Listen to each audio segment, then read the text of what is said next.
आप में से जितने लोग कथा सुन रहे हैं आस्था चैनल पर, पूरे विश्व में जितने लोग मोबाइल पर कथा सुन रहे हैं, फेसबुक और यूट्यूब पर, इनसे निवेदन करूंगा, यदि आपने अपने घर में, परिवार में, कुटुंब में, कबीले में, रिश्तों में, नातों में कहीं ना कहीं गरुड़ पुराण की कथा सुनी होगी तो उसमें पंडित जी ने बताया होगा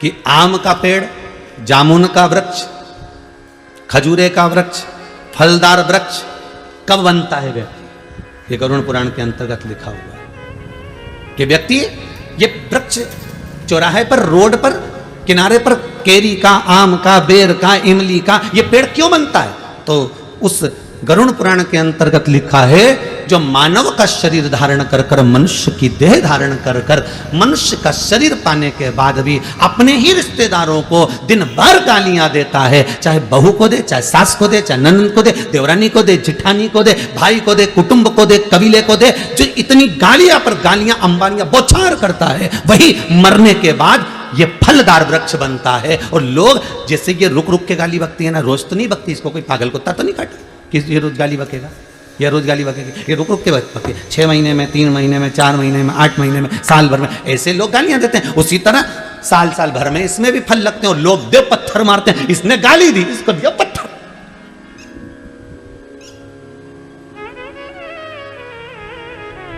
ना सास समझ पाती है कि मैं बहू को गाली ना दूं, ना बहू समझ पाती है कि मैं सास को ताने ना दूं। दोनों अगर ये समझ जाए ना, यीशु महापुराण के पहले दिन की कथा ही समझ गए नहीं तो समझ लो जिंदगी सवर गई। कि हमने गाली दी और बेर का पेड़ बने और लोगों ने पत्थर दिया और एक बार में काम नहीं चलेगा, कितने समय तक ठूट जैसे बड़े बड़े। हमने अपशब्द किया, बस वो विक्रम और बेताल की कथा याद कर लो, तू बोला और मैं चला, उतने में समझ जा। हमने किसी को अपशब्द कहा, हमने किसी को ताना दिया, हमने किसी को गाली दी, हमने किसी के लिए अपशब्द कहा, बस समझ लेना इमली का पेड़ बनने वाले हो, बस बेर का पेड़ बनने वाले हो, केरी का पेड़ बनने वाले हो। और ऐसी जगह भगवान लगाएगा कि लोग पत्थर मार के जाएंगे और पत्थर खाए बगैर तुम मानने वाले नहीं हो, क्योंकि तुम्हारे मुख से अपशब्द इतने निकल गए, ताने इतने निकल गए, गालियां इतनी निकल गई कि संबोधन किससे। जैसे तुमने बौछार करी वैसे पत्थर की बौछार होती।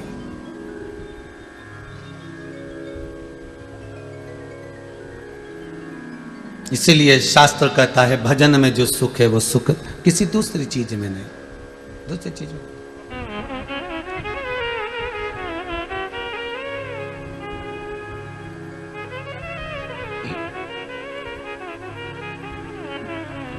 ये चंडीगढ़ के रमेश कुमार जी अगर कथा करवा रहे हैं, इन्होंने आशीष जी को लिखकर भेजा है, समीर जी को।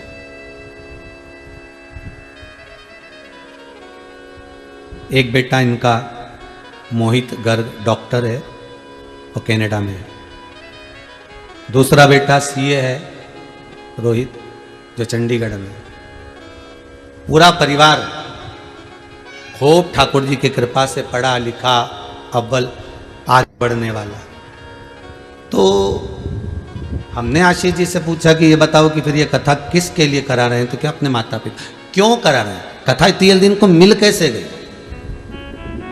नहीं गुरुजी, कथा पुरानी है पर बीच में गड़बड़ हो रही थी, कथा इनको नहीं मिल पा रही थी, तो इन्होंने फिर पशुपति नाथ का व्रत किया, केवल कथा को पाने के लिए, किसी दूसरी चीज के लिए नहीं। दुनिया के लोग पशुपति व्रत कर रहे होंगे कि बेटों के जॉब के लिए, नौकरी के लिए, सर्विस के लिए, धंधे के लिए, व्यापार के लिए, व्यवसाय के लिए, ये कार्य के लिए, वो कार्य के लिए। पर ये गर्ग जी, रमेश कुमार जी गर्ग चंडीगढ़ वाले, ये जो कथा, केवल कथा मिल जाए उसके लिए पशुपति व्रत कर रहे हैं।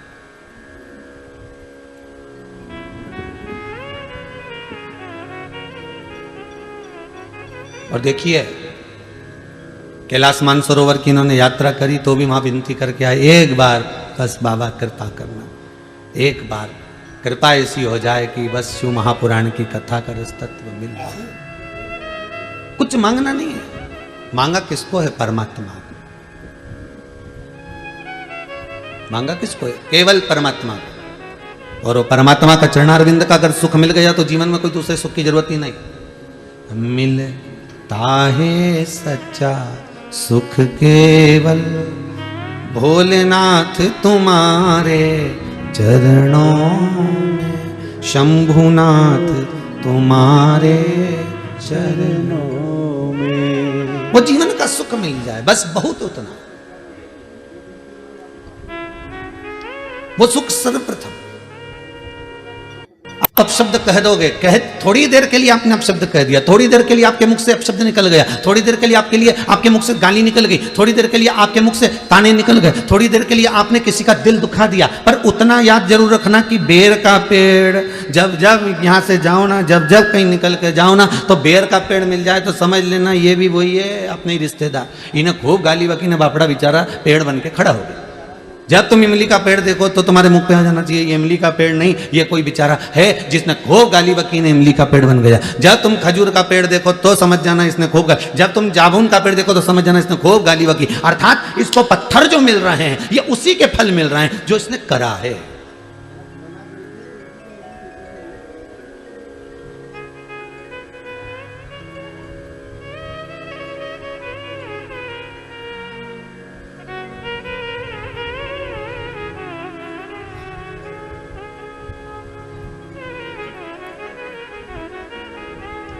आज सुबह हम स्कंद पुराण पढ़ रहे थे थोड़ी सी, तो उसमें बंटी जी परिहार ने प्रश्न किया है, गुरुदेव आप हमेशा कहते हो कि वृक्ष की योनि ये है, उसकी योनि ये है, ये जो गन्ना लगता है ना, शुगर गन्ना जिसकी शुगर बनती है, शक्कर बनती है, ये गन्ना भी तो पेड़ पौधे में आता है, तो फिर ये योनि कैसी है?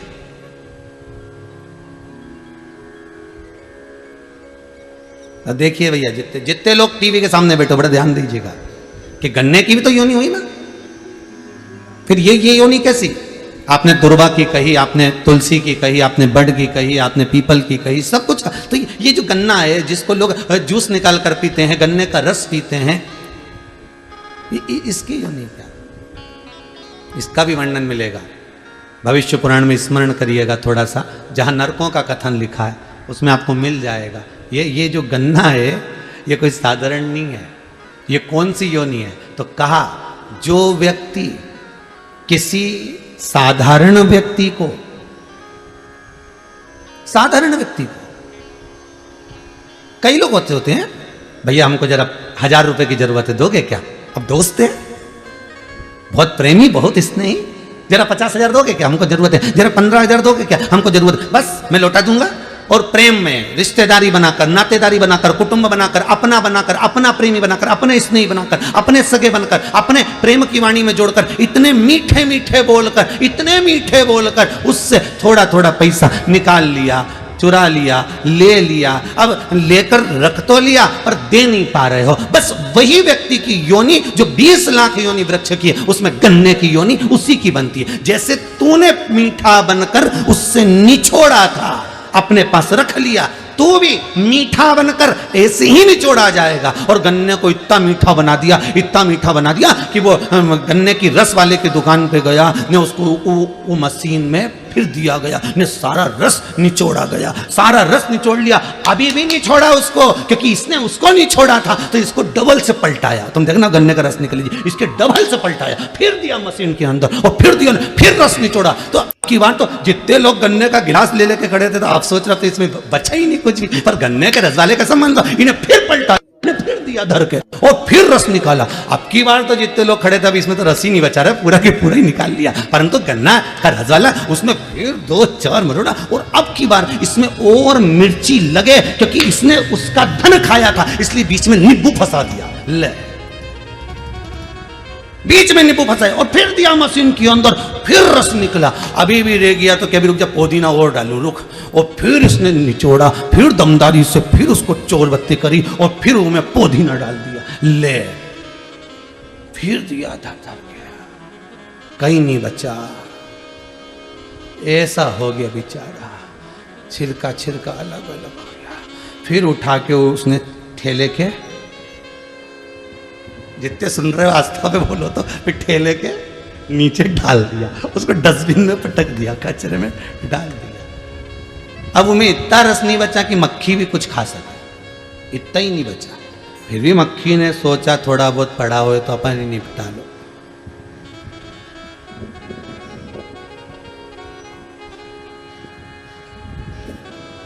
अब कहा रेते पान चुराए करो, गन्ने का रस पीने गए तहसील चौराहे, गन्ने का रस पीने गए भोपाल नाका, गन्ने का रस पीने गए हाउसिंग बोर्ड कॉलोनी। तो सोचा अपन रहते तो वहाँ थे, फिर गन्ने का रस वहाँ क्यों पिया? मतलब वो जिसने खाया था उसी एरिया का था, उसी क्षेत्र का था, तो हिसाब बराबर करना है ना। तो उसने तुम्हारा खाया, तुम उसको निपटा जा, पिला दिया, भगवान के ले जा। और जिसका खाया था तो उसने चीटी बनकर निचोड़ा, अभी भी नीचे एक फालतू नहीं पड़ा हो। जिसका खाया उसने चीटी बनकर निचोड़ा, नहीं छोड़ी 8 दिन तक 7 दिन तक, मक्खी बनकर निचोड़ा, चींटा बनकर निचोड़ा, उसने सब तरह से निचोड़ लिया। अब तो वो गन्ने का छिलका भी कह रहा, भगवान अगली बार किसी का रुपया नहीं खाऊंगा, सबका देख के आऊंगा, नहीं तो फिर निचोड़ा जाऊंगा। ऐसा काम मत करना, भोगना तो।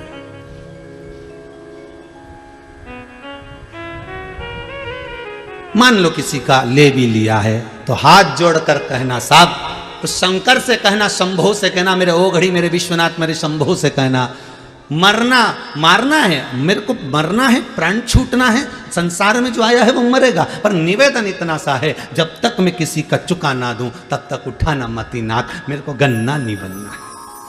भगवान से कहना मुझे ऐसा।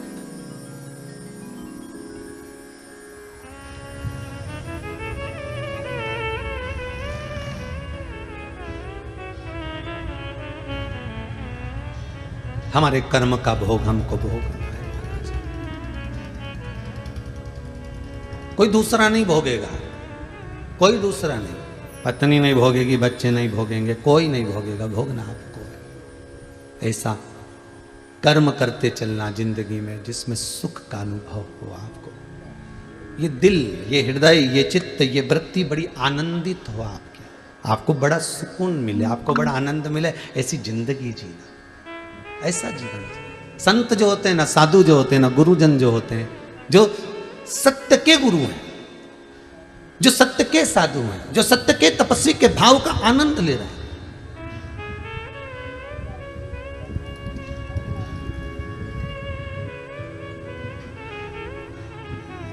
जो सतगुरु होता है वो होता ही अलमस्त, उसको किसी से मतलब नहीं होता साहब, वो अपनी जिंदगी मस्त जीता है।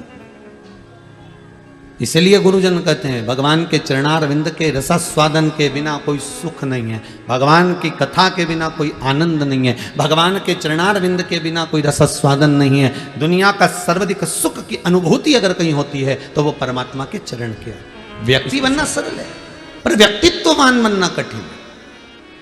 एक ही नाम के ना जाने कितने लोग होंगे साहब, भेरू भेरू भेरू भेरू निकालो तो सारी संसार में ढेर भेरू,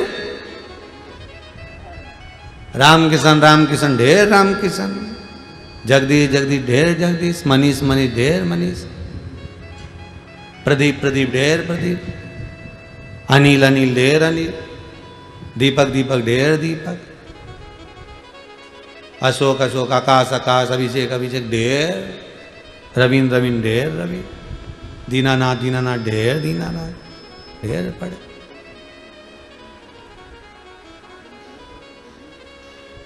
अब मालूम पड़े राशि भी एक है, नाम भी एक है, एक तो ऊंचे सिंहासन पर बैठा है, दूसरा मालूम पड़े कि ठेला धका। नाम का कोई फर्क पड़ा क्या? जितने टीवी पर कथा सुन रहे हो ईमानदारी से बोलना, नाम का कोई फर्क पड़ता है क्या? नहीं।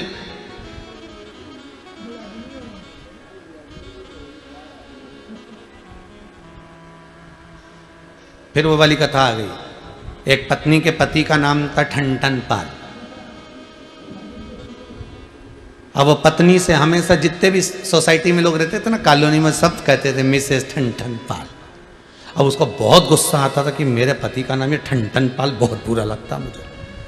जब देखो जब जो भी बोले ना मिसेस ठनठन पाल आई हैं, मिसेस ठनठन पाल आई हैं, तो उनका नाम ठनठन पाल, तो बड़ा बुरा लगता उनको, ये तो बड़ा बुरा। तो उसने अपने पति से कह दिया, सुनो जी मेरे को तुम्हारा नाम बहुत बुरा लगता है, इसलिए कुछ भी हो जाए मैं 15 दिन के अंदर तुम्हारा नाम बदल दूंगा, चाहे कुछ भी हो 15 दिन में मैं तुम्हारा नाम चेंज कर दूंगी। आओ कर दो। पति को क्या करना, जो होगा अब जो चल रहा है वो तो चलता रहेगा, तू घर में कुछ भी बोल। अब उसने नाम चेंज करने का सोचा।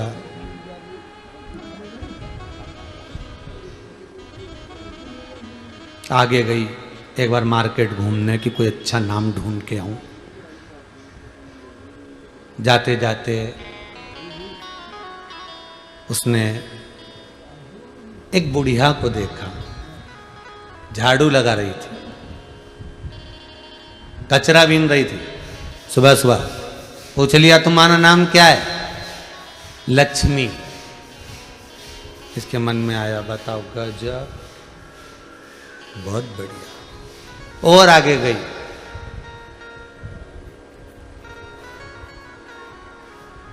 और आगे गई।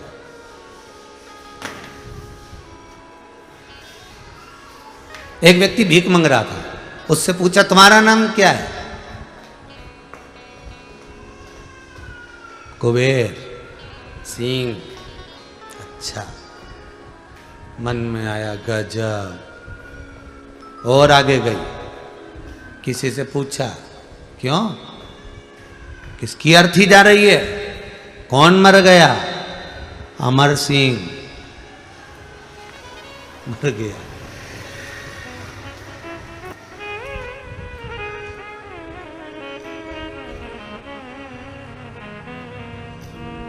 घर वापिस आ गई। वापिस मोहल्ले के लोगों ने पूछा क्यों, नाम मिल गया? क्या करूं ढूंढ के? लक्ष्मी झाड़ू लगाए, कुबेर भीख मांगे, अमर मर गया, इससे तो मेरा ठन ठन पाल भला। क्या करना?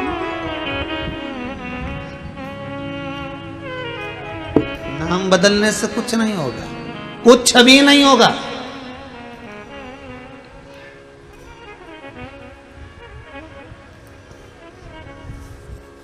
चाहे गूगल पर सर्च कर लो, चाहे नामावली में सर्च कर लो, मेरे बच्चा होने वाला, लड़का होने वाला, उसका नाम क्या रखूंगे? ये नाम रखूं। लड़की का नाम ये क्या होगा इससे? इसका मतलब ये है कि लक्ष्मी, इसका मतलब ये है कि हनुमान, इसका मतलब ये है कि ये राम।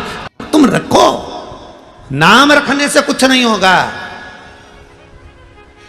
एक नाम के ढेर पड़े हैं, थोड़ा सा कर्म अच्छा होना चाहिए। नाम कुछ नहीं कर पाता, कर्म सब कुछ कर जाता है।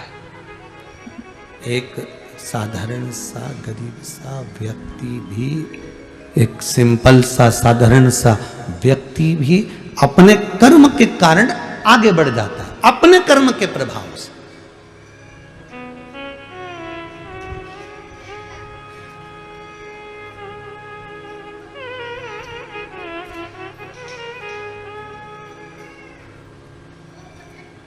कई कई लोग कहते हैं महाराज ये हमारे यहाँ का बच्चा बहुत जिद्दी है, बहुत जिद्दी, इतना उपद्रव करता है, इतना, हम तो नाम रखकर परेशान हो गए इसका, ये नाम रख दिया जब से परेशान हो गया। क्या नाम रख के परेशान हो गए? नाम से कुछ नहीं होता।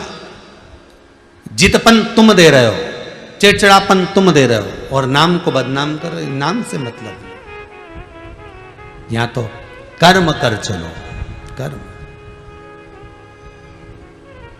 और बहुत अच्छे से जान लेना, बहुत अच्छे से समझ लेना, पत्ती से नहीं पहचाना जाता कि वृक्ष कौन सा है। पत्ती का नाम लेकर नहीं पुकारा जाता कि इस पत्ती का पेड़, हमें कहना पड़ता है इस फूल का वृक्ष है, चंपा का, चमेली का, मोगरे का, गेंदा का। हम उसके फूल से उसको पहचान कर करें, ये गेंदे का है, ये चमेली का है, ये बिजली का है। या हम फल से करें, ये केरी का है, ये बेर का है, ये आंवले का है, ये नींबू का है, ये संतरे का है, ये आंवले का है, ये उसके फल से पहचाना, पत्ती से नहीं। उसी तरह तुम्हारे जीवन में कितने उतार चढ़ाव आ जाए, तुम्हें उससे कोई नहीं पहचानेगा, पहचानेगा तुम्हारे कर्म से। तुमने कर्म कौन सा करा, उस कर्म से तुम्हें पहचाना जाएगा। अच्छा कर्म करोगे, जगत में तुम्हारा नाम उसी नाम से जाना जाएगा। बेकार कर्म कर दिया, उसी नाम से तुम्हें पहचानेगा, अरे बेकार, बहुत बेकार। ये वही है, कर्म से पहचाना है। कुछ अच्छा करिए। मानव की देह पाने के बाद में अगर हम बेकार कर्म, तो मानव की देह पाने के बाद में एक कर्म जरूर करना, किसी सदगुरु की शरण जाकर उसकी स्मरण में, थोड़ी सी भक्ति में, थोड़े से स्मरण में डूबने का प्रयास कर।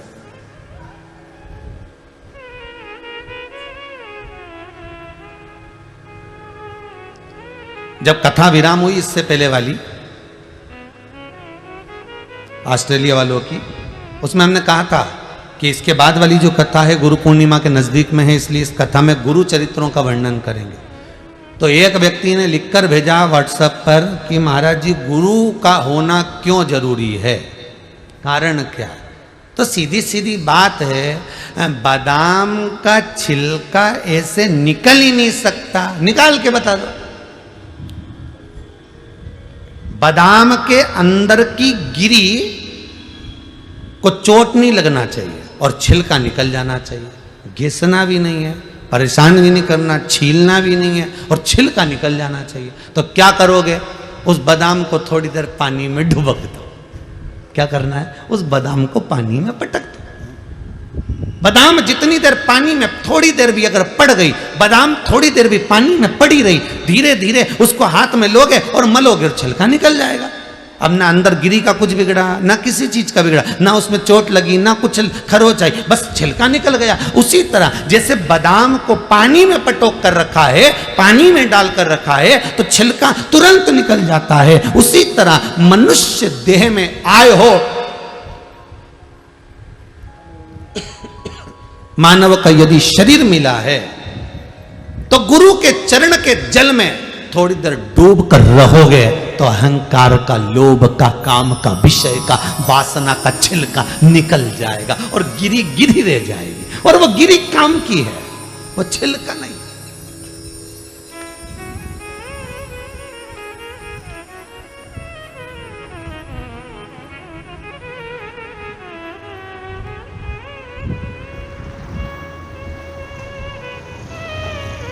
वो गिरी ही काम की। गुरु चरणारविंद के जल में जब तक डूबे रहोगे तो छिलका निकलने में देरी नहीं लगेगी। अहंकार, काम, लोभ, विषय, वासना, आसक्ति, तृष्णा निकलने में देरी नहीं लगेगी। गिरी भाग रहेगा तो सुख का अनुभव होगा, आनंद।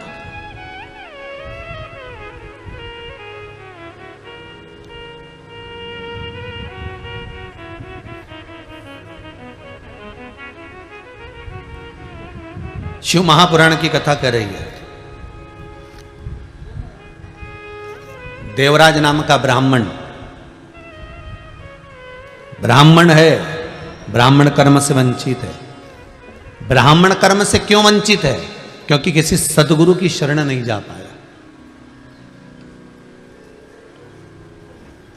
बिंदुक नाम का ब्राह्मण कुल में जन्मा है, चोरी कर रहा है, धन लेकर आ रहा है, अपनी पत्नी, धर्म पत्नी को दे रहा है, पर ब्राह्मण कर्म से वंचित है। उसका कारण क्या है? क्योंकि सदगुरु की शरण नहीं जा पाया। इस कथा को सुनने के बाद आप अपनी जिंदगी में एक बात याद रखना, गुरु ढूंढना बहुत अच्छे से ढूंढना, बहुत अच्छे से, पर जल्दीबाजी में नहीं। तुम्हारा मन, तुम्हारी बुद्धि, तुम्हारा चित्त, तुम्हारी वृत्ति जब तक नहीं कह दे कि इसको गुरु बनाना है तब तक मत बनाना, उसके बाद ही बनाना। जब दिल कह दे तुम्हारा कि ये मुझे तार सकता है, ये मुझे हरि से मिला सकता है,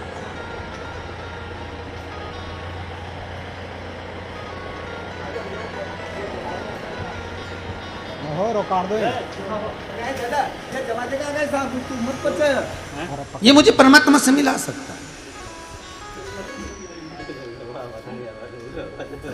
गुरु पैया पड़ हरि से मिलाए दीजो जी, मिलाए दीजो जी, मिलाए दीजो जी, मिलाए दीजो जी। गुरु पैया पड़ो हरि से मिलाए। बस वो सतगुरु की शरणागति। देवराज ब्राह्मण होकर ब्राह्मण कर्म से वंचित है, बिंदुक ब्राह्मण होकर ब्राह्मण कर्म से वंचित है। देवर्षि नारद ऋषि के पद पर बैठने के बाद भी अगर गुरु मंत्र नहीं ले पाए तो ऋषि पद से वंचित है।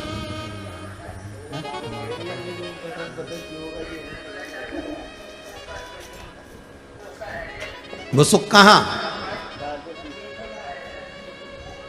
वो आनंद की अनुभूति कहां?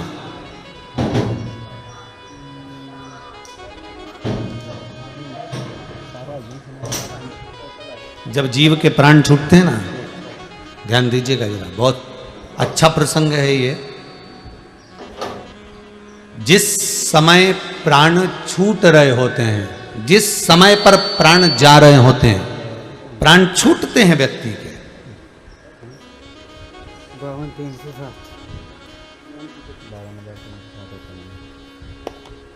देवलोक, प्रेत लोक।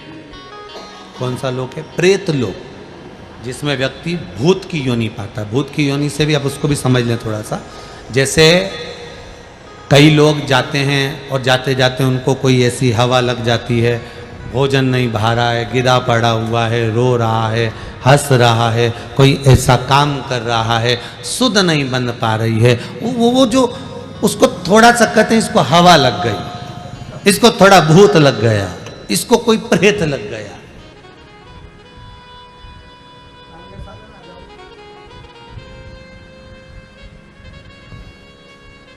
ये उसमें डूब गया। गलत हवा, गरुड़ पुराण, गरुड़ पुराण में लिखा, प्रेत लोक, देवलोक, गलत हवा, प्रेत, पितर, आदिक आदिक जितनी भी हवाएं होती हैं, आपको पहले भी वर्णन करा एक कथा के अंतर्गत, जो 49 पवन होती है, ये जितनी पवन होती है, इसमें कुछ पवन तो अच्छी होती है और कुछ पवन बेकार।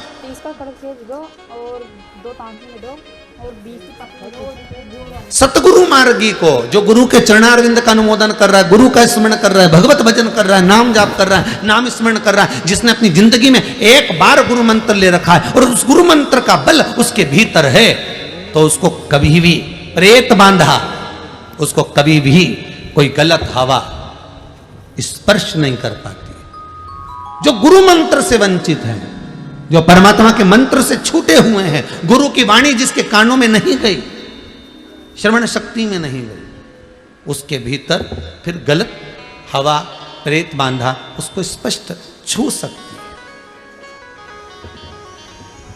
अब ये तो हो गया मृत्यु लोक का, कि मृत्यु लोक में आप पहचान सकते हो कि इसको अगर पवन लगी है, कोई चीज लग गया है, कोई चीज हो गई है, तो समझ सकते हो इसका गुरु मंत्र नहीं होगा, इसलिए इसको छू लिया। ऊपर का क्या क्रम है? इससे ऊपर जब जीव प्राण छोड़कर जाएगा और प्राण छोड़कर जाने के बाद जब ऊपर पहुंचेगा, यम की केत चढ़ेगा, चढ़ने के बाद जब पहुंचेगा, उस समय का कथन क्या कहता है? तो उस समय का कथन कहता है कि अगर एक चेले ने, एक शिष्य ने गुरु मंत्र ले लिया है और उस मंत्र का स्मरण नहीं भी कर रहा है, तो गुरु अगर एक साकल्य भी डालता है, गुरु अगर एक मंत्र का स्मरण भी करता है, तो चेले के खाते में जाता है, शिष्य के खाते में जाता है। और शिष्य अगर एक साकल्य डालता है, शिष्य अगर एक मंत्र का स्मरण करता है, तो उसका एक भाग गुरु के खाते में जाता है। दोनों एक दूसरे को तार रहे हैं।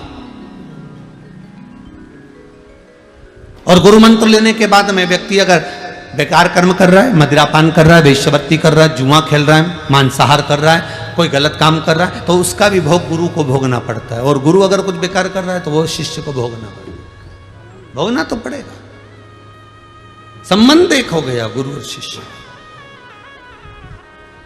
इसलिए गुरु पैया पढ़ू हरि से मिलाए दीजो जी, मिलाए दीजो जी, मिलाए दीजो जी, मिलाए दीजो जी, मिलाए दीजो जी। गुरु पैया पढ़ू हरि से मिलाए दीजो जी, गुरु पैया पढ़ू हरि से मिलाए दीजो।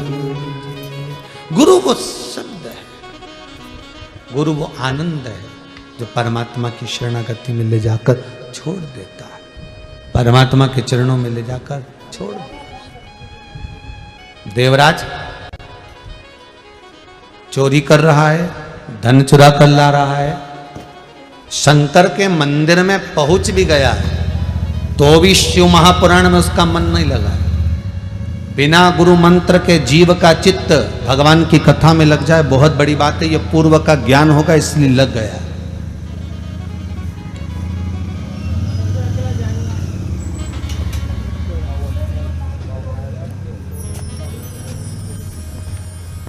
आज के जमाने में असली गुरु लोगों को मिल नहीं रहे और गुरु को असली चेला मिल नहीं रहा।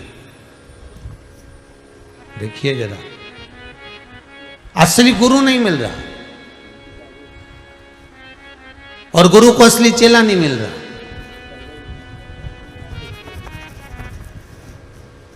एक गुरु जी तखत पे बैठे थे, शालिग्राम जी की पूजन कर रहे थे।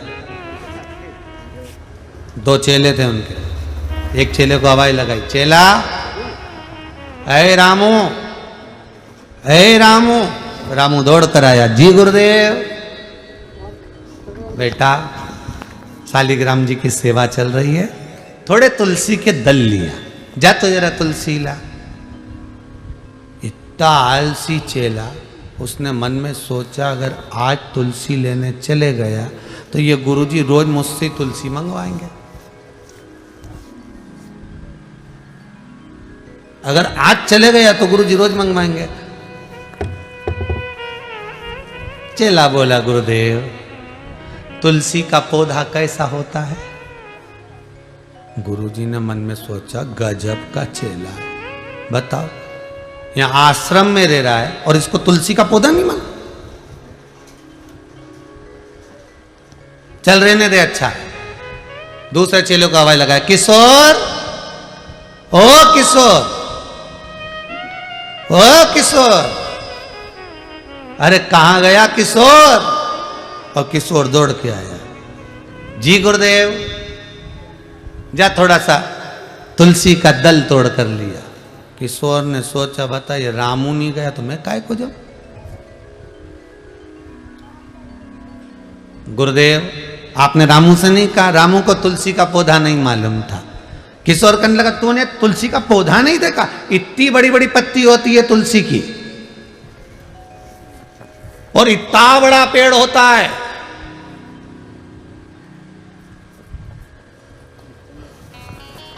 कभी नहीं देखा तूने? मेरी तो मम्मी ने दिखाया था, इतना बड़ा पेड़ और इतने बड़े बड़े पत्ते। गुरुजी ने मन में सोचा, हो गया कल्याण। इसको भी नहीं मालूम कि तुलसी का पौधा कैसा है। किशोर, तूने तुलसी का पौधा नहीं देखा? गुरुदेव, मेरे को मालूम, मेरी मम्मी ने ऐसे ही बताया था। इसने सोचा अपन जाएंगे और अपने माथे आ गए, फिर अपन कोई बुलाएंगे बार बार तुलसी लाने के लिए, अपन भी नहीं जा। अब दोनों ही चेला बड़ा आलसी, पर गुरु तो गुरु थे। दोनों बोले, गुरुजी हमको नहीं मालूम तुलसी कैसी है, आप नहीं चले जाओ। गुरुजी बोले, अब शालिग्राम जी की सेवा छोड़कर मैं कैसे जाऊं? तखत पे बैठे थे गुरुजी 80 किलो के, उसी पे थे शालिग्राम। उन्होंने दोनों चेलों से कहा, एक आगे से उठा, एक पीछे से उठा। उठकर नहीं जाऊंगा, सेवा कर रहा हूं, उठाओ। और दोनों ने उठाया, दम लगा के ऐसा, दम लगा के ऐसा। गुरुजी को तोक के तखत समेत ले गए। तुलसी जी के क्यारे, ये बस बस बस, रोको रोको रोको रोको रोको, अब तोड़ के लाओ। तुलसी दल लाए, गुरुजी को दिया। गुरुजी ने शालिग्राम जी के चढ़ाया। गुरुजी बोले, ले चलो वापिस, वापिस ले चलो। इनने फिर उठाया और उठा के ले जाके फिर तखत को रखा। गुरुजी बोले, बेटा, तुलसी का पौधा भूलोगे तो नहीं? चेला उन बोला, तब जिंदगी भर नहीं भूल। 80 किलो का तुम, 40 किलो का तखत उठाए उठाए हमारी नानी याद आ गई और कह रहे, भूलोगे तो नहीं? अब ये तुलसी का पौधा हमारा बाप नहीं भूला, कभी जिंदगी में नहीं भूला। या तुलसी का भूलोगे तो बस ऐसी होती है तुलसी। रामू बोला, गुरुजी मेरे को मालूम होता हम पहले तोड़ रहा था, हालत खराब करने से अच्छा मेरे को पहले ही मालूम होता, मैं पहले तोड़ रहा था। किशोर बोला, मैंने तो सुबह जो नाश्ता करा था सब पच गया, मुझे क्या मालूम था कि तुलसी का पौधा इतना छोटा सा होता। गुरुजी, अब तो देख लिया, अब देख लिया। गुरु पैया पढ़ू हरि से मिलाय दी जोरी। गुरु गुरु होता, चेलो दंडी होते, पर चेलों के लिए सदगुरु ही मार गए। सदगुरु मान।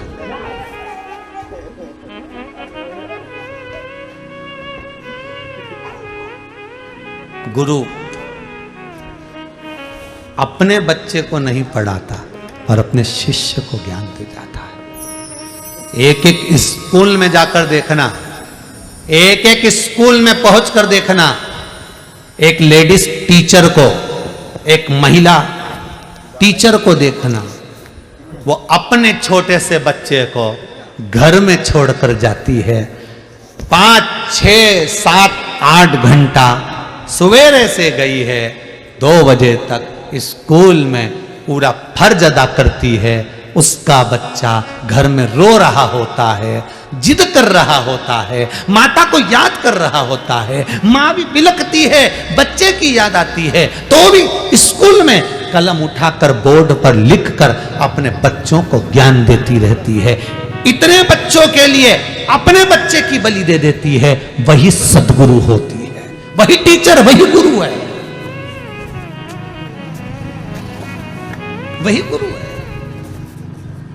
गुरु अपने बच्चे को जितना नहीं प्रेम करता, गुरु अपने बच्चे को जितना नहीं चाहता, गुरु अपने बच्चे को जितना नहीं पढ़ाता, उससे 1000 गुना दूसरे के बच्चे को पढ़ाता है। तू पढ़, तू अच्छा है, पढ़ने में होशियार है, आगे निकल जाएगा, तू ये कर सकता है, तेरे में वो बल है, तेरे में वो एनर्जी है, तू अपना कैरियर बना सकता है, तू ये कर सकता है, तू वो कर सकता है। एक गुरु है जो मार्ग बताकर बच्चे को अग्रण्य बनाने का प्रयास करता है कि तुझ में वो बल है, तुझ में वो प्रबलता है कि तू सब कुछ कर सकता है। वो गुरु तुम्हारे को निखारेगा।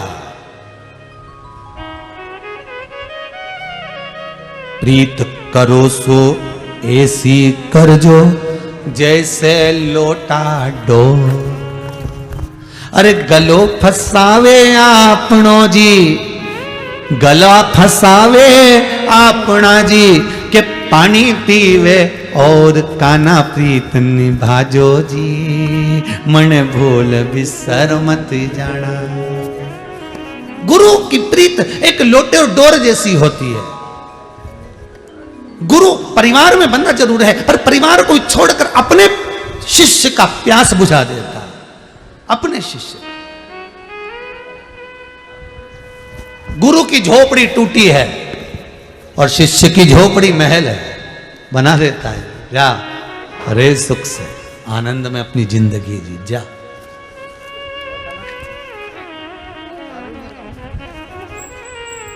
जा सुख की जिंदगी।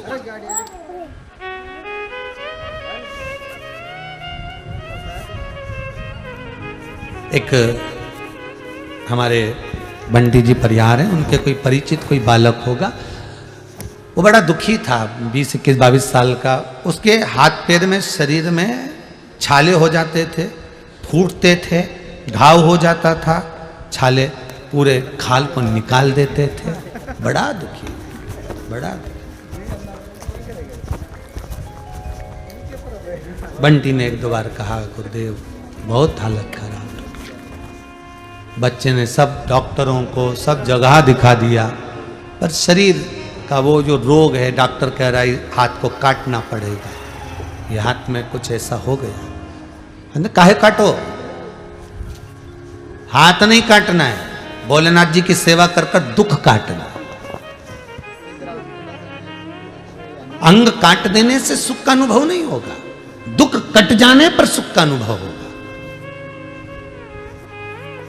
उन्हें काम करो, शंकर जी का स्मरण करो, शिव जी का भजन करो, शंकर का निवेदन करो, शिवरात्रि का पूजन आदि जब भी मौका मिले करते रहो।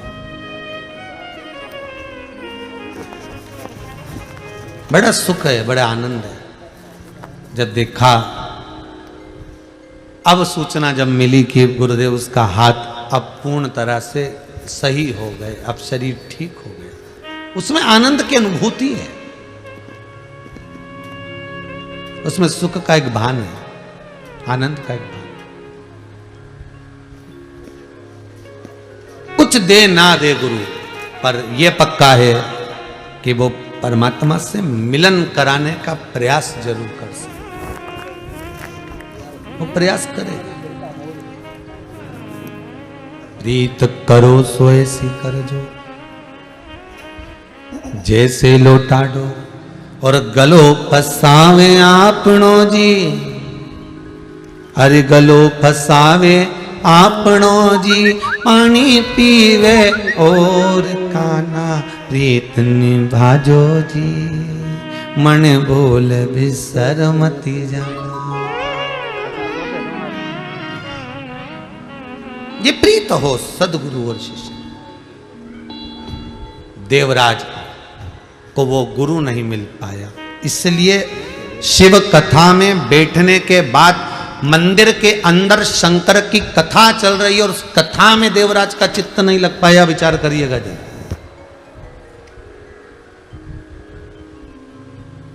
जैसे ही शंकर जी का हर हर महादेव बोलते थे देवराज कानों को बंद कर लेता था, कानों को बंद।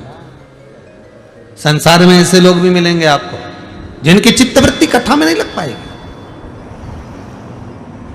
और कई संसार के लोग ऐसे भी हैं जिनका मन, जिनका चित्त, जिनकी वृत्ति शिव में लगी हुई है। एक कथा सुनी उसमें भी मन नहीं भराया, दूसरी फिर सुन रहा है, तीसरी फिर सुन रहा है, मन नहीं भरा रहा। और होना चाहिए ऐसी प्यास परमात्मा को पाने की। उदर की तृप्ति भोजन से है, आत्मा की तृप्ति भजन से है। वो प्यास हो हमें परमात्मा को पाने की, शंकर से मिलन की एक आस लगी रहे कि मिलेगा और मेरे सम्मुख में आएगा। वो आए। मेरे भोले तेरा सहारा है, मेरे भोले तेरा सहारा है, मेरी नैया का तू किनारा है, मेरी नैया का तो किनारा है। शंभू से मिलन की एक आस वो लगी रहे। देवराज ब्राह्मण होकर गलत कर्म में लगा रहा, बिंदु गलत कर्म में लगा रहा, उसकी चित्तवृत्ति कहीं जुड़ ना पाई क्योंकि गुरु नहीं मिल पाया। गुरु अगर एक बार मिल जाता तो जीवन सार्थक कर देता।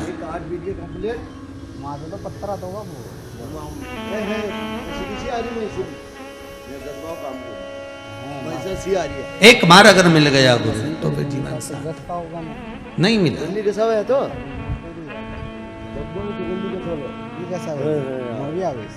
महाराज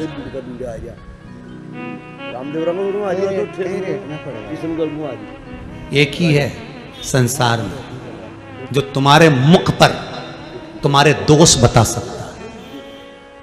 कौन? जम के बोलिए जरा। गुरु।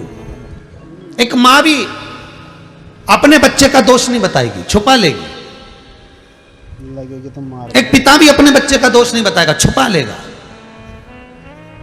अरे गुरु अपने शिष्य के सामने मुंह पर बोल देता है तू ऐसा है, तूने क्यों ऐसा क्यों करा, तूने बात, तू मोबाइल का ज्यादा प्रयोग क्यों करता है, रख दिया कर, इतनी रात तक नहीं चलाना, ऐसा नहीं करना। केवल एक गुरु होगा जो बार बार टोकेगा, सतगुरु होगा जो बताएगा। और कुछ देर अगर गुरु के पास बैठो तो वो पक्का है तुमको धोने का प्रयास करेगा, निखारने का प्रयास करेगा अगर गुरु की शरण में।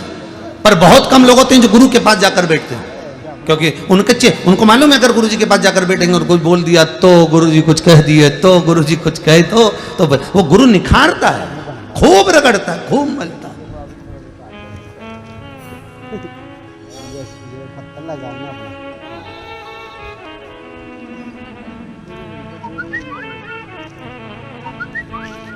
एक छोटे से टुकड़े कांच को हीरा बनाने का प्रयास केवल गुरु करता, घिस घिस कर, घिस घिस कर, घिस घिस कर। कोई सहज हो?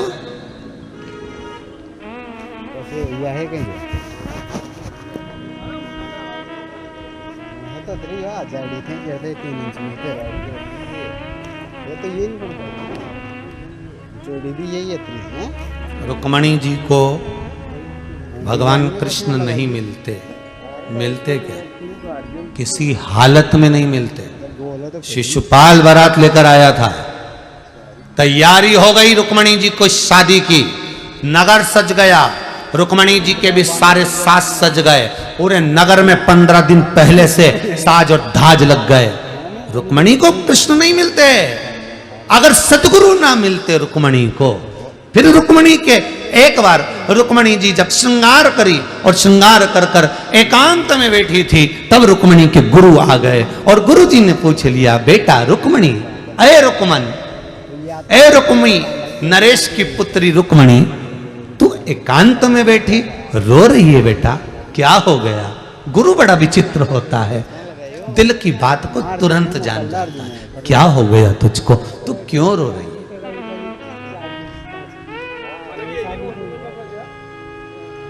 तेरे नैनों में जल भरा है रुक्मणी, तू रोती है क्यों? कारण रुक्मणी जी कहती है, गुरुदेव अगर मैंने कहा और ये बात अगर मेरे पिता को, मेरे भाई को, रुक्मी को मालूम पड़ गया, रुक्म बाहु को मालूम पड़ गया, तो फिर तो मेरी गति बिगड़ जाएगी। मैं किसको कहूं ये बात? मैं कह नहीं सकती गुरुदेव, मैं किसी के सामने बोल नहीं सकती गुरुदेव। गुरुजी बोले मेरे सामने तो, पर गुरुदेव अगर मैंने आपको भी कहा, आप तो राजगुरु हो, हमारे नगर के गुरु हो, हमारे राजघराने के गुरु हो, और आपको मालूम पड़ा और आपने कुछ कह दिया, तो गुरु कहते हैं कभी नहीं छुपाना है। एक डॉक्टर,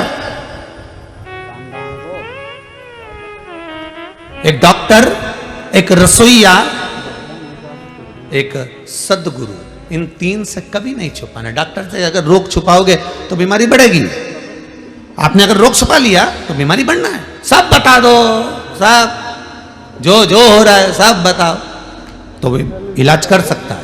तुम छुपा कर रखोगी, एक बीमारी बता दी तुमने, दूसरी नहीं बताई, दूसरी नहीं बताई, तीसरी नहीं बताई, तो छुपेगी तो बीमार होगी।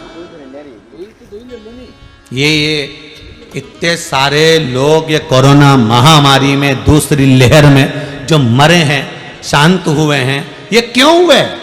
4 दिन 5 दिन तक तो घर में ही पड़े रही है, हमें तो कुछ नहीं हो रही है। खांसी हो तो थोड़ी बहुत हो रही है, सर्दी हो तो थोड़ी बहुत हो रही है, थोड़ी बहुत चल रही है, वो तो ऐसा होएगा ही नहीं मेरे को, ऐसा होगा ही। छुपाते रहे, ना पत्नी को बताएं, ना बच्चों को बताएं, ना किसी को बताएं, ना बताया, टेबलेट लाते रहे, खाते रहे, गोली दवाई लाते रहे, खाते रहे, बस धीरे धीरे धीरे धीरे उस बीमारी ने जड़ पकड़ ली, पकड़ते पकड़ते हृदय पकड़ लिया, श्वास पकड़ ली, और हॉस्पिटल गया, थोड़े दिन टिका और मर गया।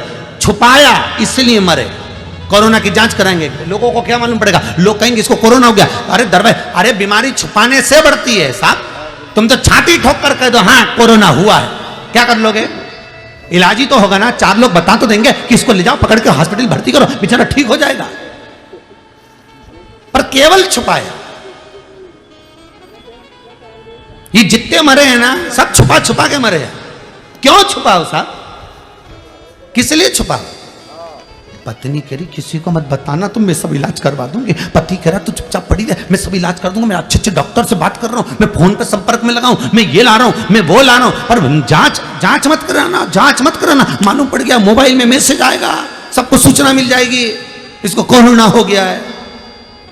हे राम, द्वारकानाथ, गजब का ये कथा कह रही है कि डॉक्टर से, वेद से, गुरु से छुपाओ मती, और यहाँ के छुपाओ तो ये जाओ। कौन सा बोले चलो मत छुपाओ, हम तो अच्छे का इलाज कर देते। फिर परिवार वालों ने कहा एक काम करो, इसको अच्छी अदरक का दूध दे दो, हल्दी का दूध दे दो, और व्हाट्सएप पे तो बहुत सारे डॉक्टर उन चीज़ों लिख के भेज रहे थे, ये कर दो, वो कर दो, नींबू का रस डाल दो, नाक में ये डाल दो, उसमें वो डाल दो, सब कर। इसके बाद क्यों निपटी गया रही है? इसके बाद क्यों मरा? छुपाया। पहले जैसे ही तकलीफ हुई थी जांच कराता, दवाई खाता, बाल बाका नहीं होता, पर छुपाया। गुरु से क्या छुपाना, सदगुरु से क्या छुपाना, डॉक्टर से क्या छुपाना? यही तो शिव पुराण कह रही है कि छुपाना क्या है।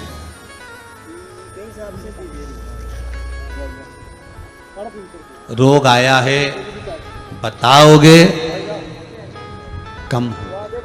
कितना सुंदर कहा है अग्नि पुराण में, अपने दोष भगवान के सामने, गुरु के सामने, माता पिता के सामने, दुनिया के सामने गिना दोगे तो कट जाएगा।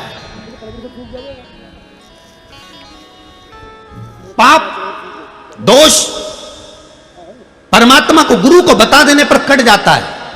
पुण्य दुनिया को, परमात्मा को, किसी को बता देने से छिन्नित हो जाता है। पुण्य भी नहीं बताया जाता, पुण्य किसी को बताना नहीं है, और पाप बता देना। मैंने झूठ बोला है सब, आज मैंने छल करा है सब आपके साथ में, मैंने आपके 200 रुपये ज़्यादा ले लिए, मैंने आपके 100 रुपये ज़्यादा ले लिया, या आप वापिस ले लिए, मैंने छल करा है साहब, आपको बता दिया, पाप कट गया, दुख कट गया, आपको भी नहीं छलेगा, वो भी नहीं छलेगा। पर हम अपने दोष नहीं बताते, हम अपना भाग बताते। मैंने तुम्हारे लिए ऐसा करा, मैंने तुमको ऐसा करा, मैंने तुम्हारे लिए ये किया, मैंने तुमको ये कर दिया। हमने अपना भाग गिनाया, अच्छा गिनाया, पर दोष कहां गिनाया? केवल एक गुरु होता है जो तुम्हारे दोष गिना देता है। क्यों रे, तुमने ऐसा करा है, इधर आओ, यहां बैठ, ऐसा कर, चलो सेवा करो, चलो झाड़ू लगाओ, चलो बुआरी काटो, चलो पोछा लगाओ। गुरु तुम्हारी अहंकार को गिराएगा, तुम्हारे अभिमान को नीचे पटकवा देगा, कैसे भी पटकेगा, पटक देगा। जहां अभिमान में फूले, गुरु जी ने कह दिया चलो उठाओ जरा, ये पादुका उठा के उधर से लाओ, जाओ झाड़ू उठा के उधर से लाओ, जहां अभिमान आया गुरु उसको पटक दे तुरंत। चेले को लगेगा गुरुजी मुझे झाड़ू लगाने का बोल रहे हैं, गुरुजी मुझे बर्तन मांजने का बोल रहे हैं, गुरुजी मुझे पादुका लाने का बोल रहे हैं, गुरुजी मुझे कपड़े उठाने का बोल रहे हैं, गुरुजी मुझे कपड़े धोने का बोल रहे हैं। पर क्यों बोल रहा है? उसका कारण कहीं अभिमान आ रहा है, गुरु उसको काट रहा है। वो निखारने से पहले उसको धो देगा।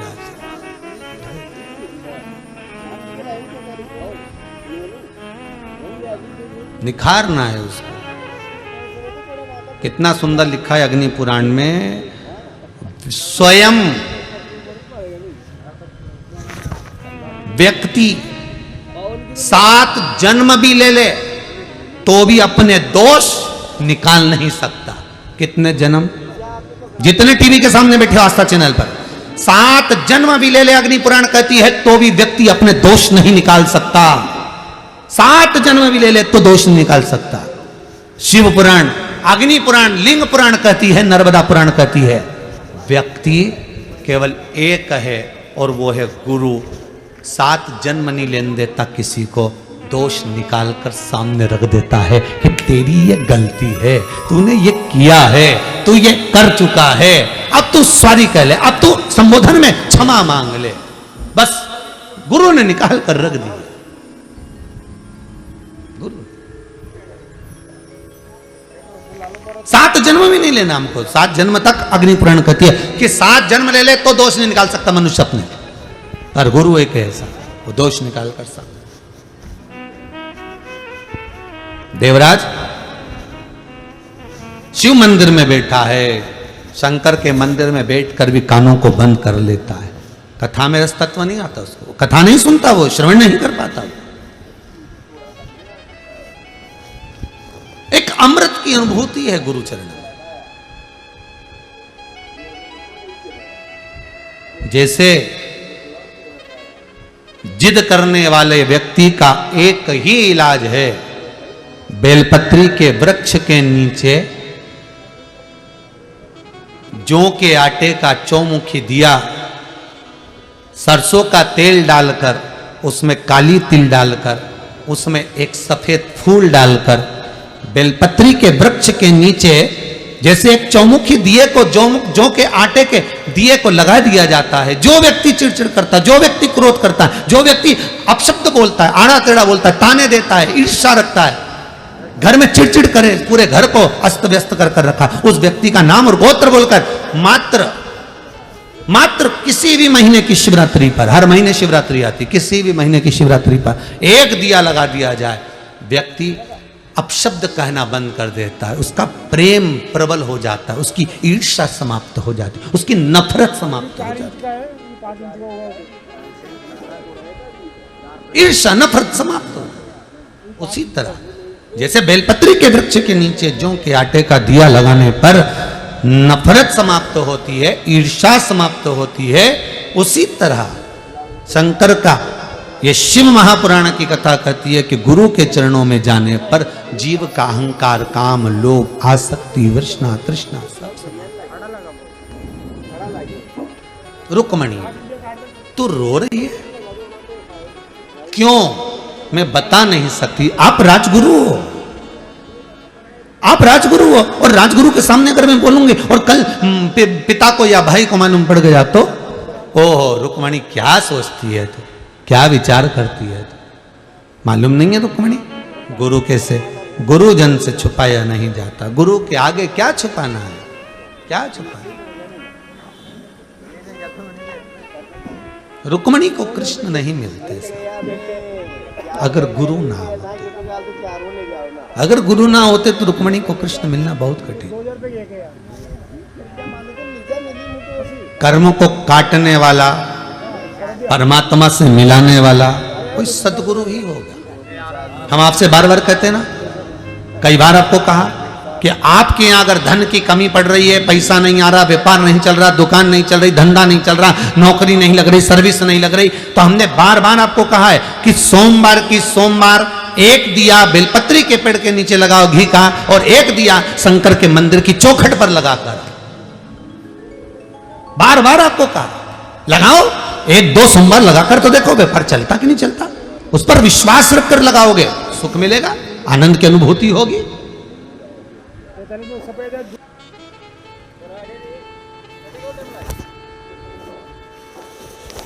क्यों ना मिलेगा?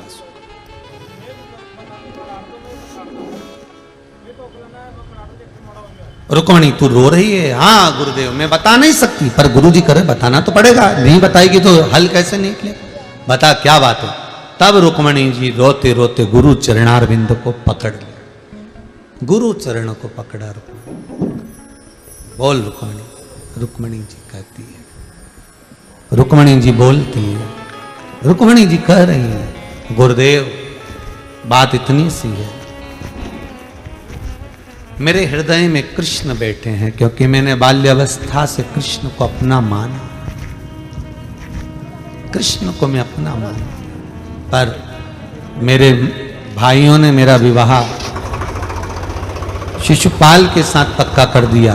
अब आप बताएं, मैं कृष्ण को चाहती हूँ, विवाह उनसे करूंगी, और कैसे शिशुपाल से विवाह करूं? भगवान बोले, गुरुजी बोले इतनी सी बात।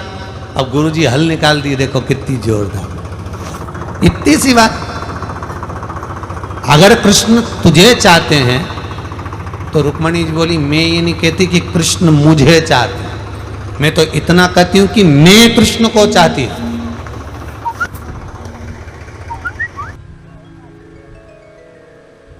मैं कृष्ण को चाहती हूं।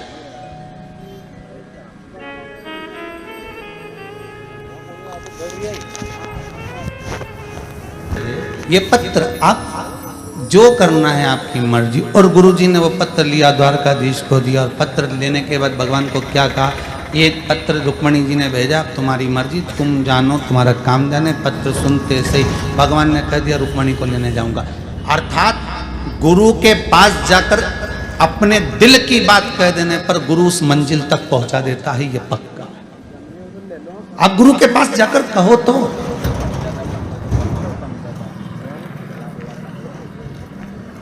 आप गुरु जी के पास में जाकर बोलोगे ही नहीं तो गुरु कौन सी मंजिल तक पहुंचाएगा तुम्हें? कौन सी मंजिल तक?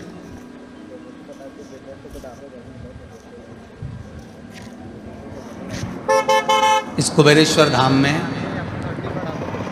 भले अभी प्राण प्रतिष्ठा नहीं हुई भगवान की, क्योंकि अभी तो मंदिरों का काम निर्माण चालू है, वृद्धाश्रम का काम चालू है, गौशाला का काम चालू है, सब काम चल रहा है। पर इस कुबेरेश्वर धाम का एक बड़ा प्रबल भाव है कि यहाँ जो मन से, भाव से, चित्त से को रिझाता है, भाव से, चित्त से जो जो कामना कर जीव आता है, उसकी कामना बाबा पूरा लेता है। 3 महीने में वो बुलाता ही रहता है, आइए चले आइए।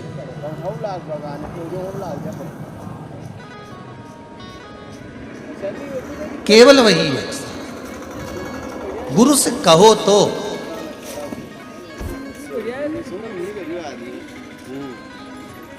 शिव रूपी गुरु के सामने अपने हृदय की बात कहोगे, क्यों ना सुनेगा, क्यों ना सुने। कहा रुक्मणी जी ने मन की बात कही, शंकर ने, भगवान कृष्ण जी। देवराज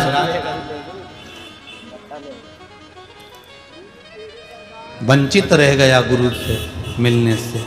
शिव महापुराण में चित्त नहीं लगा, मन नहीं लगा, आया कहीं बैठा बेलपत्री के वृक्ष की छांव में प्राणों को त्याग दिया। देवलोक को, शंकर के धाम को चला गया। केवल बेलपत्री के वृक्ष की छाया भी व्यक्ति को जीवन का सुख प्रदान कर देती। कई बार एक बार संशय आता है, हम कई बार बोलते हैं कि बेलपत्री के पेड़ के नीचे दिया लगाओ, बोलते हैं कि नहीं बोलते, पर घर के लोग इतने चतुर हैं कि बेलपत्री का पौधा घर में रख लिया, उसी के नीचे दिया लगाते हैं। शिव महापुराण की कथा कहती है कि बेलपत्री के पेड़ के नीचे दिया लगाओ।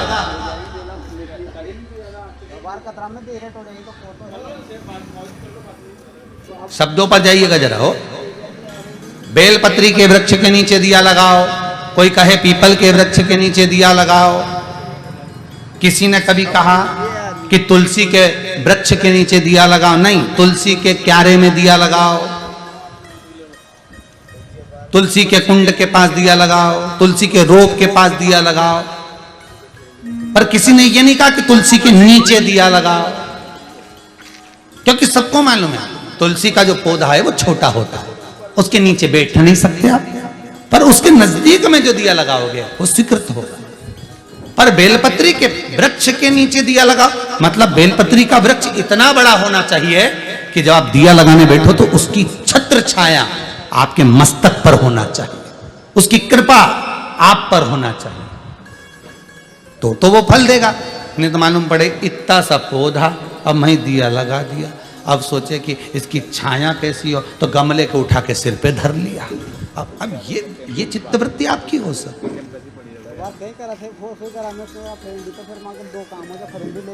पर कोई अनुष्ठान यदि आप कर रहे हो, आपको यहाँ से व्यासपीठ से कहा गया है कि बेलपत्री के वृक्ष के नीचे दिया लगाना है, पीपल के वृक्ष के नीचे दिया लगाना है, या बड़ के नीचे दिया लगाना है, तो उसका नीचे मतलब उसकी छत्र छाया आप पर होना चाहिए, तब फल मिलेगा।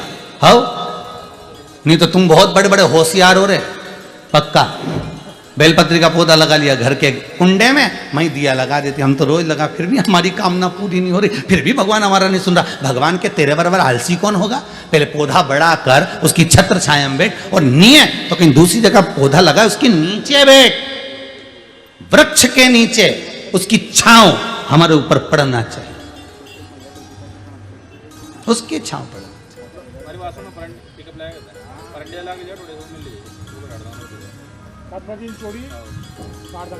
अब देवराज ब्राह्मण को वो बेलपत्री के वृक्ष की थोड़ी सी छाया पड़ गई, और उस छाया का फल ये हुआ कि वो प्राण जब छोड़े तो शंकर के धाम चले गया, शिव के द्वार चले गया, शंकर की चौखट पर चले गया।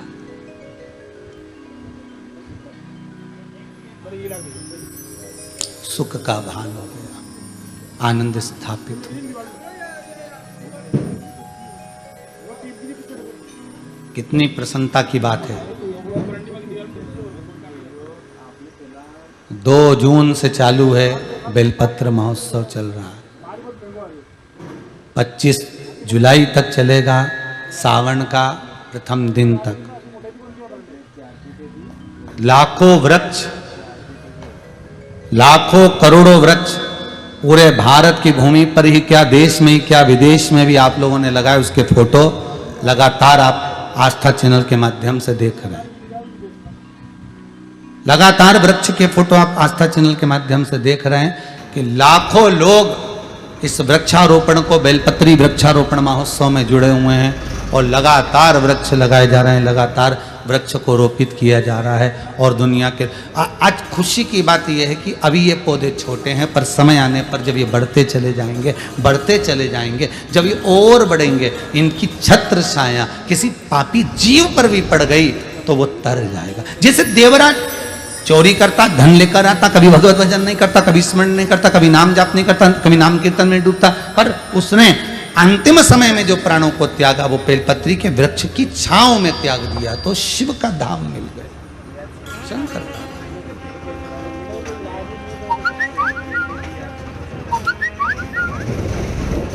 प्राप्त हुआ शिव धाम, प्राप्त हुआ शंकर का धाम। देवराज गया, एक बिंदुक नाम का ब्राह्मण, धन लाकर अपनी पत्नी को देता था। पत्नी और धर्म पत्नी दोनों में अंतर है। पत्नी पतन के रास्ते पर ले जाती है, धर्म पत्नी धर्म के पथ पर लेकर जाती है।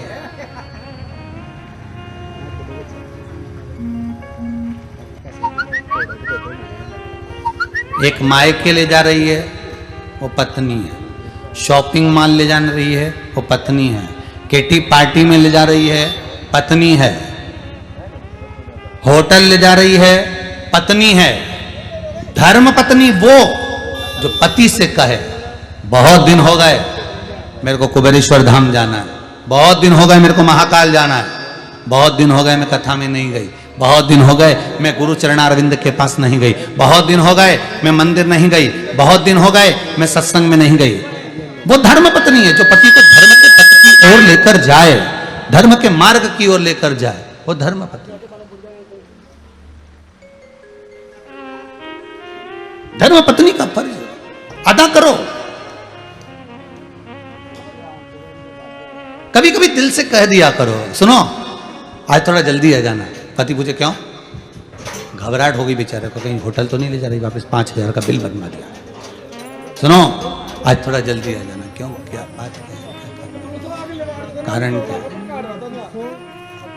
आज अपन शंकर जी के मंदिर में दिया लगाने के लिए चलेंगे, या फिर बेलपत्री के पेड़ के नीचे थोड़ी देर बैठ के आएंगे। रोज सीवर वाला महाराज का सुने कथा में, और सीवर वाला महाराज एक ही बात के, बेलपत्री का पौधा, बेलपत्री का वृक्ष, बेलपत्री का पेड़ ऐसा। तो अब अपन भी एक काम करें, रोज गार्डन घूमने जाते हैं, होटल घूमने जाते हैं, अब सोमवार के सोमवार नियम बनाने कि दोनों बेलपत्री का कहीं पौधा हो, पेड़ हो, उसके नीचे 2 मिनट बैठकर श्री शिवाय नमस्तुभ्यं का जाप करेंगे, श्री शिवाय नमस्तुभ्यं का स्मरण करेंगे, जाप करेंगे।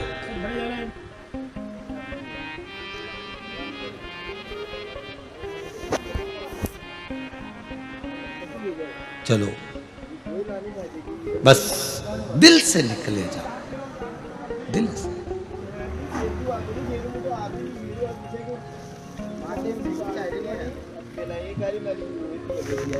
लोग सुदामा जी की पत्नी को बहुत कहते हैं, सुदामा जी की पत्नी इतनी तेज थी, रोज अपने पति से कहती थी द्वारका जाओ, द्वारका जाओ, दोस्त के यहाँ जाओ, मित्र के यहाँ जाओ, और कुछ तो देगा, कुछ तो लेकर आओगे, जाओ जाओ। अरे सुदामा जी की पत्नी के जैसा दुनिया में कौन की पत्नी होगी? सुदामा जी की पत्नी के बराबर कौन की पत्नी होगी? सुबह से उठकर एक ही बात कहती है कि जाओ द्वारका, जाओ कृष्ण के पास। और नहीं तो आज के जमाने की पत्नी सुबह से उठ के एक ही बात कहती, जाओ दूध की थैली लिया, जाओ थोड़ा सब्जी ले आओ, गिलकी ले आना, लौकी ले आना, काशी फल ले आना, जाओ जरा लेके आओ। सुबह से उठते से कहेगी ये लाओ वो लाओ। सुदामा की पत्नी जैसी पत्नी कहाँ होगी कि सुबह से उठकर कहती है द्वारका जाओ, द्वारका जाओ। एक लत पकड़ी, एक बात पकड़ के बैठी है कि द्वारका जाओ, द्वारका जाओ, द्वारका जाओ, बस कर ही द्वारका। नहीं तो आज की पत्नियां दूध की थैली लिया, अभी तक नहीं लेके आए, 15-15 मिनट में फोन लगा ले। अरे घर में काम करे कि फोन लगा, कहां हो? और पति कहते जहन्नुम में। फिर हर आधे घंटे में फोन, अरे काम करने दो, कहां हो? क्या बोले? कभी तो दिल से कहो चलो बेलपत्री के वृक्ष के नीचे बैठे श्री शिवाय नमस्तुभ्यं का स्मरण करेंगे, चलो शंकर का अनुमोदन करेंगे, चलो भगवत भजन करेंगे, चलो स्मरण करेंगे, चलो नाम जाप करेंगे, चलो कीर्तन करेंगे। कभी तो कहे एक दिन हमारी सासू जी से हंसकर बोली जेठानी, राम नाम को सुमिरन कर ले, 2 दिन की है जिंदगानी। बस इतना ही तो बोली थी, फिर सासू जी ने झाड़ू से झोड़ दिया। क्या मैं मर रही हूँ जो तू मुझे भजन करने का बोल रही? अभी मैं मर रही हूँ जो तू भजन का बोल रही? अभी मेरी कोई उम्र है जाने की भजन करने की? अरे तो कभी जीवन है साहब, कब प्राण छूट जाए कोई भरोसा है? कब जाना पड़ जाए कोई भरोसा है? छोटा सा जीवन। भजन। बिंदुक धन लेकर आया, अपनी धर्मपत्नी को दिया। धर्मपत्नी को दिया तो वो धर्मपत्नी नहीं थी, केवल पत्नी। उसका भोग करा पत्नी ने, खूब खाया, खूब एंजॉय, खूब घूमे फिरे। पर कभी मंदिर, देवालय, तीर्थ, व्रत, दान, पुण्य, संकीर्तन कुछ नहीं, कुछ नहीं कर।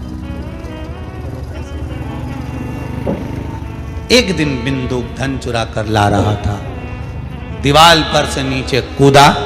उसको नहीं मालूम था कि यहां पानी भरा हुआ है, उसमें कूद गया, मर गया।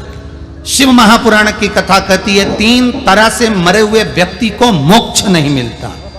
3 तरह से मरे हुए व्यक्ति की मुक्ति नहीं होती। पहला, पानी में डूबकर मरा हुआ। दूसरा, सर्प के डसे से मरा हुआ। तीसरा, स्त्री के हाथ से मरा हुआ। नारी के कारण, स्त्री के कारण अगर कोई मर गया है, उसकी मुक्ति नहीं है। ये कई छोरा होन कह देते हैं हमें, तो हम तो उसकी याद में मर रहे। तो हम उनसे एक ही बात के, काय को मर रहे, भूत बन जाओगे, प्रेत बन जाओगे, गति बिगड़ जाएगी। स्त्री के चक्कर में कभी मत मरना, जिंदगी नरक हो जाती। यहाँ लिखा शिव पुराण में 3 तरह से मरे हुए व्यक्ति को मोक्ष नहीं है। पहला, पानी में डूबकर मरा हुआ। दूसरा, सर्प के डसे से मरा हुआ। तीसरा, स्त्री के हाथ से या उसके चक्कर में मरा हुआ।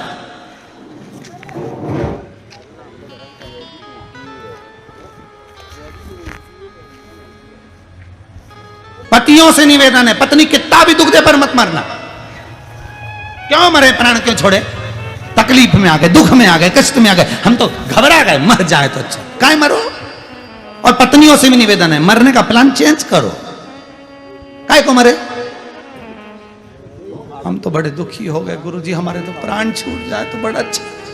अरे मरो मरो सब कोई कहे, मर के देखो कोई, मरो तो ऐसा मरो कि फिर संसार सागर में जन्म ना होई। मरने मर गए, हम तो मर गए। अब मर भी जाओगे तो भैया काम तो पूरा करना पड़ेगा। जैसे तुम्हारी 8 बजे से ड्यूटी है रात को 8 बजे तक, नौकरी पर अगर जा रहे हो, सर्विस पर जा रहे हो, अगर ड्यूटी पूरी नहीं करोगे तो कोई तुम्हें रखेगा नहीं रखेगा। अगर आज नहीं करोगे तो बाद में करना पड़ेगा, पर ड्यूटी तो निभाना पड़ेगी। उसी तरह परमात्मा ने जन्म दिया है कर्म का भोग भोगने के लिए। अगर नहीं भोगोगे और जरा सा दुख आया और मर भी गए तो फिर जन्म लेना पड़ेगा, फिर भोगना पड़ेगा, फिर जन्म, पुनरपि जननम पुनरपि मरणम। जगत गुरु शंकराचार्य जी कहते हैं फिर जन्मो, फिर मरो, फिर जन्मे, फिर मरे। तो ये कब तक करोगे? इसलिए पूरी ड्यूटी करके जाओ। कोई कितना ही कष्ट आ जाए, कर्जा बढ़ जाए, बीमारी आ जाए, दुख आ जाए, तकलीफ आ जाए, कभी मत सोचना कि हमें मरना। हम तो पूरी ड्यूटी करके जाएंगे, जब वो लेने आएगा तभी जाएंगे, नहीं तो हम तो पड़े से जा नहीं जा।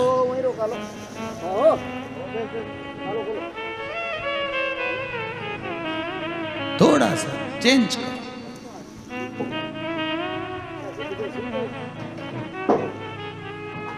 चित्तवृत्ति लगाइए भगवान। बिंदु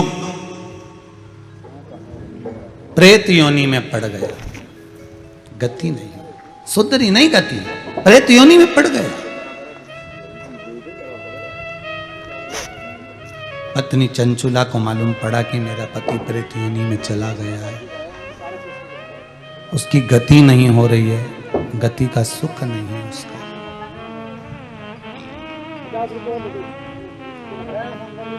सारे नगर के लोग काशी जा रहे थे, ये भी चलते, ये भी काशी जा रहे।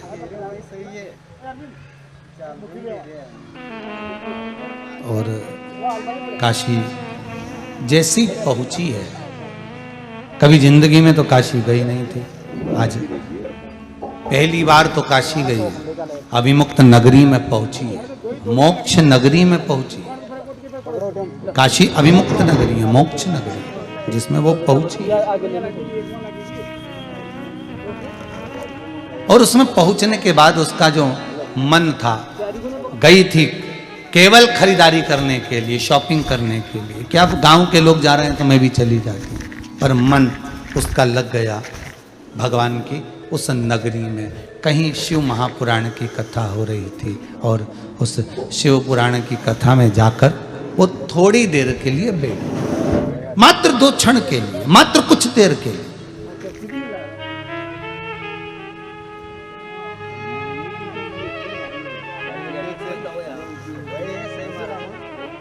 शिव महापुराण की कथा में जाकर बैठ गए।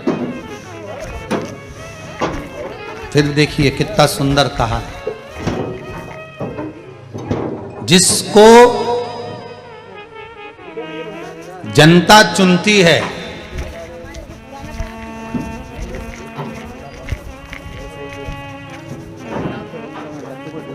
जिसको आप चुनते हो वो संसद में जाकर बैठता है, और जिसको मेरा देव अधिदेव महादेव चुनता है वो सत्संग में जाकर बैठता है। दोनों के बैठने की जगह अलग अलग है।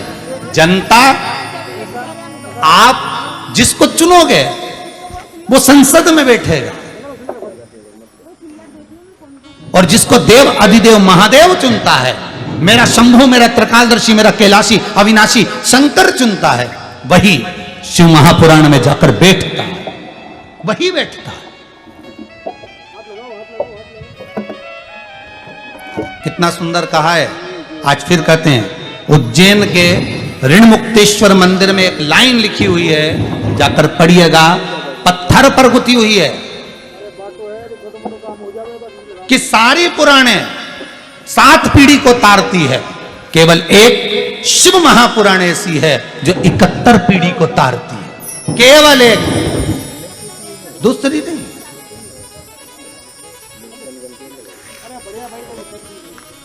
गर्भ में कोई बच्चा मर गया, गर्भस्थ है, सबसे ज्यादा गति उसी की खराब है, क्योंकि वो कुंवारी अवस्था में मर गया, बिना शादी के मर गया। कुंवारी अवस्था में मरने वाले को ना तो पिंड मिलता है, ना तर्पण, ना तिलांजलि, ना जल मिलता है, अधोगति में पड़ा है। उसको ना ब्राह्मण भोज कराओगे तो वो भी नहीं मिलेगा। 4 महीने के बाद जो बच्चा गर्भ में मर जाता है उसका ना पिंड है ना तर्पण है। कुंवारी अवस्था में जन्म लेने के बाद भी मर गया, शादी नहीं हुई उससे पहले मर गया, तो उसकी गति बड़ी बुरी है।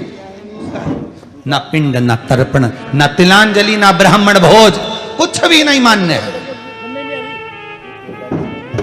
उसकी गति काहे से सुधरती है? केवल एक शंकर की कथा से, उसके सिवा केवल एक शिव महापुराण, उसके सिवाय कोई गति नहीं।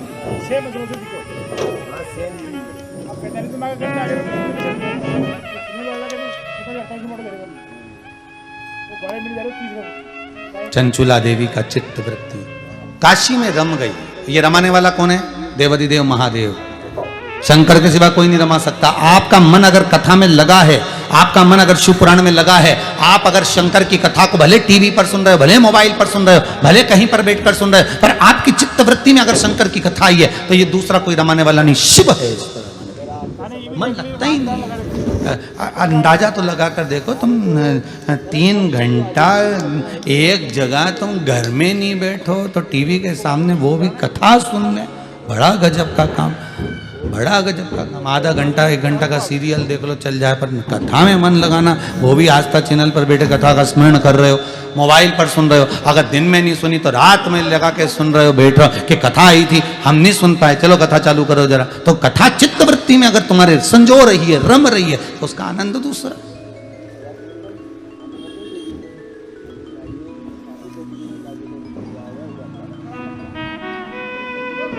चंचुला देवी का मन कथा में लग गया। जैसी थोड़ी सी कथा पूर्ण होने वाली थी, विराम पर तो पहुंची थी, वो कथा का पूर्णता थी, कथा पूरी विराम हो रही थी, और विराम होने पर वो जब पहुंची, प्रणाम करा, नमन करा, नमन कर कर गंगा नहाने के लिए गई।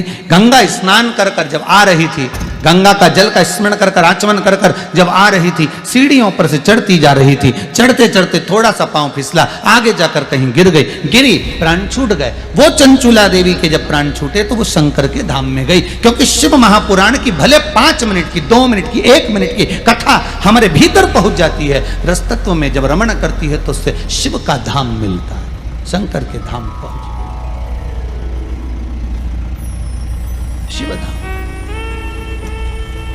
उसने क्या देखा शंकर के धाम में कि वहां केवल स्मरण हो रहा है। कर्पूर गौरम करुणावतारम, केवल शिव,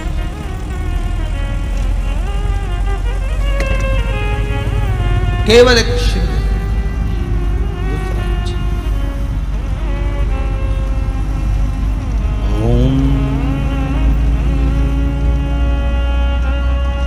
नमः शिवाय,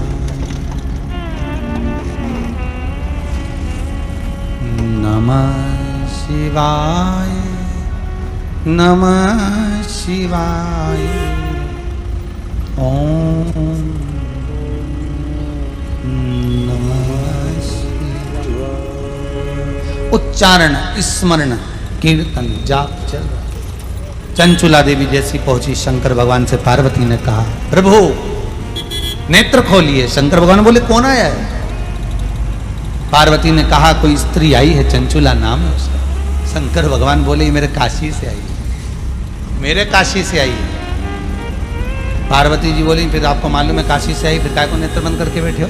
कई लोगों की आदत रहती है, जिससे बात नहीं करना रहता ना, उसको देखकर हम नेत्र फेर ले। शिवजी चंचुला से नेत्र क्यों फेरे थे? क्या कारण था? शंकर भगवान को मालूम है कि ये काशी से आई है, तो भी भगवान शिव चंचुला को देखना क्यों नहीं चाह रहे थे? चंचुला के ऊपर दृष्टि क्यों नहीं देना चाह रहे थे?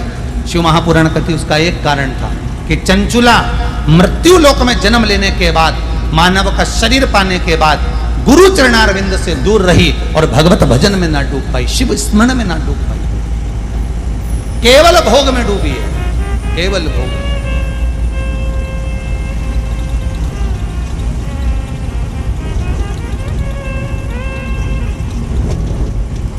वंचित है शिव से, भजन से वंचित है, कृष्ण नाम, शिव नाम, राम नाम आदि से वंचित है।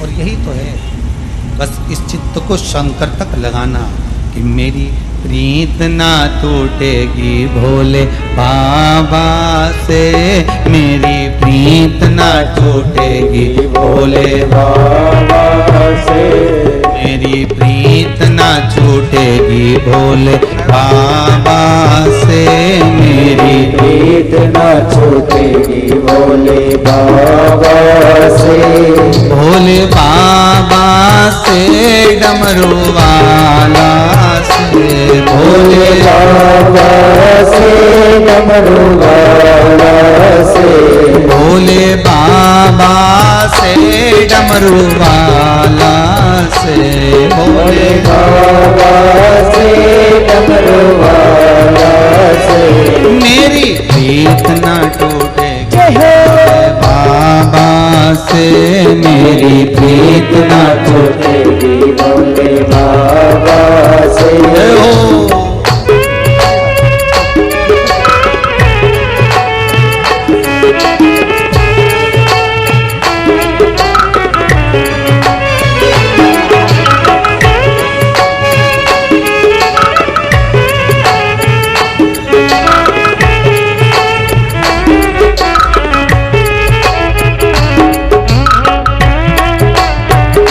बोले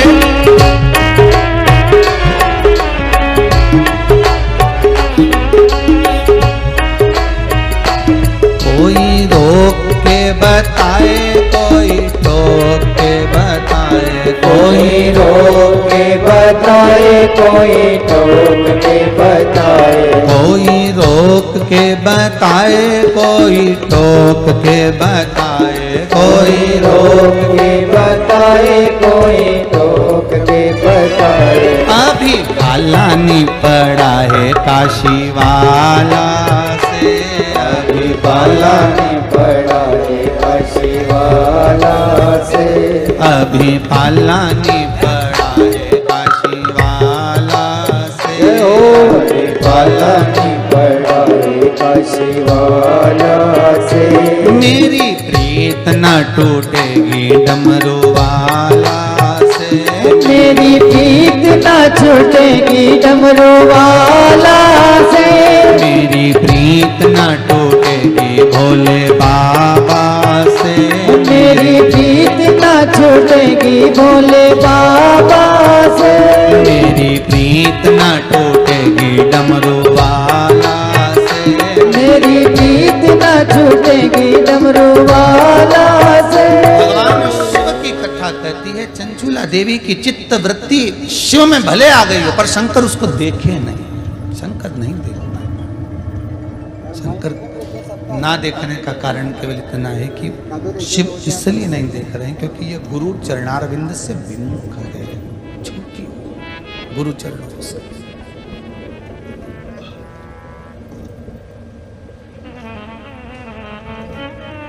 और गुरु चरणारविंद से विमुख जप नहीं कर पाई, दान नहीं कर पाई, पुण्य नहीं कर पाई, सत्कर्म नहीं कर पाई। पति ने कमाकर इसको दिया था, सत्कर्म में लगा देती तो शायद जीवन संवार ले। हर पति थोड़ा ना थोड़ा कमाकर अपनी पत्नी को जरूर देता है। ये पत्नी का फर्ज है कि वो धर्म कर कर थोड़ा धर्म का पथ अदा कर, दान कर कर, पुण्य कर कर, सत्कर्म कर कर थोड़ा सा पथ अदा कर ले।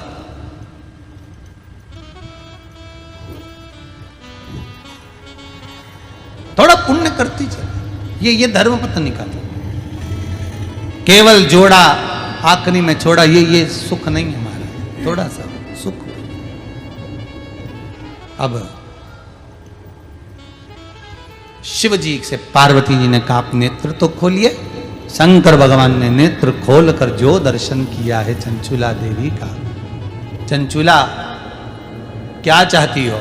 चंचुला कहती हैं जिस शिव महापुराण की कथा को सुनकर मैं कैलाश तक आ सकती हूं, तो विश्वास है वो शिव महापुराण की कथा यदि मेरा पति प्रेत योनि में भी सुन लेगा तो वो आपके धाम जरूर आएगा। मैं वो कथा सुनना चाहती हूं, वो कथा में करवाना चाहती हूं।